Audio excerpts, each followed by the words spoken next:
Goal 5 is where we put together kind of everything that we had worked on in this unit. So we can have distributed property, we can have like terms, and we can also have what we see here, a variable on both sides of the equation.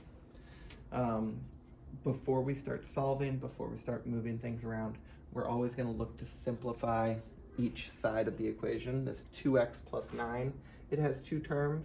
They are not like terms, so I cannot add them together. There are no parentheses, so I have no distributive property. I just leave that side as is, so I'm going to go ahead and write that 2x plus 9 and the equal sign. On the left side of this, I have those parentheses. I have a distributive property that I can do. So I'm going to take the 4, the number immediately in front of the parentheses, and distribute it, multiply it to both terms on the inside of the parentheses. 4 times x, we just write that as 4x, and 4 times negative 7 is negative 28.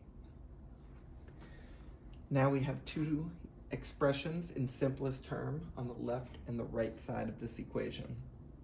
This is the point where I need to push my variables together. I need to somehow take this 2x and move it over here. We're going to move the 2x the same way we've moved constants in the past. Let's see. I'll go ahead and draw that so I can talk about left side, right side. I'm going to take that 2x and I'm going to subtract it. I'm going to zero it out.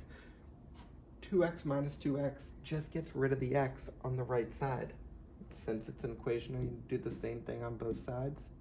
Why am I writing 24 though? I'm going to subtract that 2x. 4x minus 2x is 2x minus 28 equals 2x minus 2x is 0. 0 plus 9 is just 9. And this is the point where we hit that very familiar two-step equation. I'm going to try and isolate that variable by adding 28 on both sides of the equation. That zeroes out that, giving me 2x equals 37. Uh-oh, I see something weird happening here. And my last step is I need to divide by 2.